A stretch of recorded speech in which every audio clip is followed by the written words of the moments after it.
पिछले 3 सालों से हम लोग लगातार बिहार के नोनिया बीन बेलदार समुदाय के मेधावी विद्यार्थी जो मैट्रिक और इंटरमीडिएट में 80 या 80% से ज़्यादा नंबर लाते हैं, जिसमें हम लोगों ने पिछले 3 सालों में देखा है कि जो हमारे समाज के बच्चे 90%, 95%, 96% तक लाते हैं नंबर, उन सबको हम सम्मानित करने का काम करते हैं बिहार के गौरवशाली और ऐतिहासिक धरती पटना में।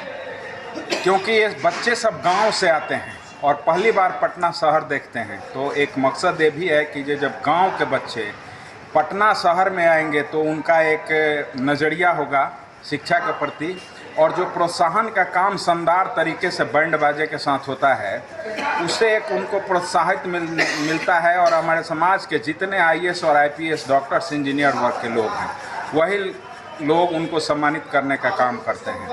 तो उनसे सम्मानित होकर के बच्चों को प्रेरणा मिलती है कि जो वो भी पढ़ लिख करके एक दिन आईएएस, आईपीएस, डॉक्टर, इंजीनियर बन सकते हैं। तो लगातार 3 सालों से हम लोग इसी उद्देश्य के साथ एक कार्यक्रम को कर रहे हैं। इसका असर जो आपके समाज के ऊपर कुछ पड़ रहा है?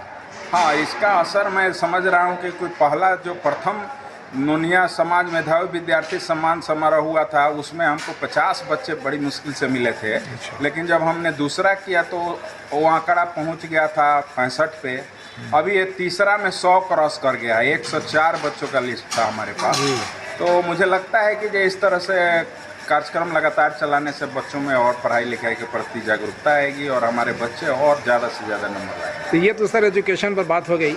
अब ये है कि पॉलिटिक्स में जो है नोनिया समाज या क्या भागीदारी यानी कि राजनीतिक पार्टियां दे रही हैं, इस पर भी थोड़ा सा बात करेंगे। देखिए, मैं राजनीतिक बात नहीं कर सकता हूँ। राजनीतिक भागीदारी किसको क्या मिल रहा है, नहीं मिल रहा है, वो हमारे समाज के जो नेता हैं, पॉलिटिशियन हैं, राजनीतिक लोग हैं, वो उसको अच्छी तरह से रख सकते हैं। हम एक सामाजिक कार्यकर्ता हैं और समाज के काम, सामाजिक काम के बारे में आप पूछिएगा तो मैं तब बता सकता हूँ। हाँ, हमारे समाज का भी आर्थिक, सामाजिक, शैक्षणिक, राजनीतिक विकास होना ही चाहिए। इसका तो मैं पक्षधर हूँ ही। बच्चों को कहाँ तक सहयोग करते हैं, मतलब किस क्लास तक आप?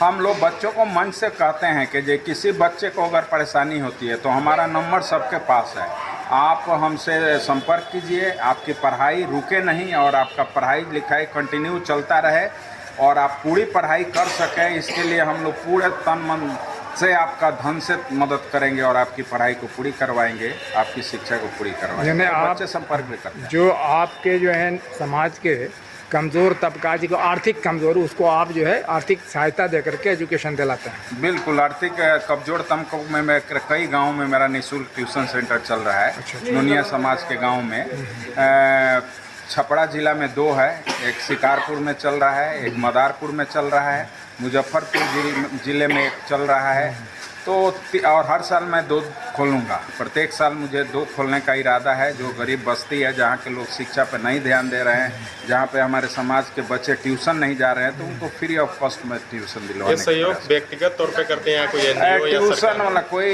एनजीओ नहीं है, कोई सरकारी फंड नहीं है। हम लोग एक कार्यक्रम तो आर्थिक सहयोग समाज के लोगों के द्वारा लेकर करते हैं, और जो ट्यूशन सेंटर फ्री में चलाने का है वो सब मैं अपने मेहनताना से करता हूँ। और जो शिक्षक रखा हूँ मैं खुद अपनी गाड़ी कमाई के पैसे उसको भेज करके उसको पढ़वाता हूँ। इसमें समुदाय आपका नोनिया समाज या कोई आर्थिक आपको मदद नहीं मिल पाती है? नहीं, कार्यक्रम में तो समाज के लोग ही मदद करते हैं, लेकिन शिक्षा के क्षेत्र में जो मैं निःशुल्क ट्यूशन सेंटर शुरू किया हूँ उसमें अभी तो नहीं किया है, लेकिन मुझे उम्मीद है, इसी उम्मीद के साथ मैंने शुरू किया है कि भविष्य में हो सकता है कि जो हमारे समाज के और लोग इस काम में आगे आएंगे तो हम 3 और 4 के हम सैकड़ों ट्यूशन सेंटर अपने समुदाय के गरीब गाँव में खोल सकते हैं। बहुत अच्छा आपका विचार, बहुत अच्छा। धन्यवाद।